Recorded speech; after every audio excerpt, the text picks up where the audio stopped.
رب فرماتا ہے جو بندہ بھی کوئی برائی کرے گا اسے اس کی سزا ضرور ملے گی۔ کوئی شخص برائی کر کے یہ نہ سمجھے کر لی میں نے ختم ہو گیا معاملہ، اسے سزا ضرور ملے گی۔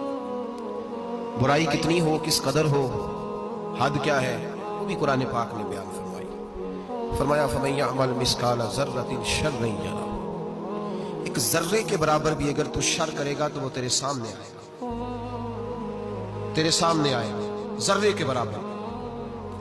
اور فرمایا صرف بادشاہ کی نہیں، وَمَن يَعْمَلْ مِثْقَالَ ذَرَّةٍ خَيْرًا يَرَهُ، اگر تو ذرہ برابر بھی نیکی کرے گا تو اس کا بھی اللہ تجھے اجر عطا فرمائے گا۔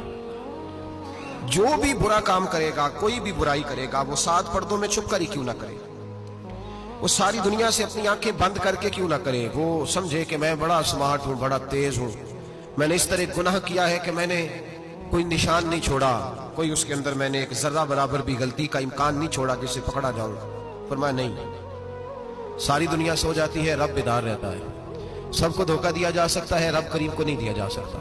سب لوگ تیری چالاکی کی نظر ہو سکتے ہیں، تیری تیز زبانی کی نظر ہو سکتے ہیں، لیکن من یعمل سوءا یجزا بہ، فرمایا یاد رکھ اگر تو کوئی برا عمل کرے گا تو تجھے سزا ملے گی۔ کتنی ملے گی، کہاں ملے گی؟ تو مفسرین فرماتے ہیں فی الدنیا والآخرہ، دنیا میں بھی ملے گی، آخرت میں بھی ملے گی۔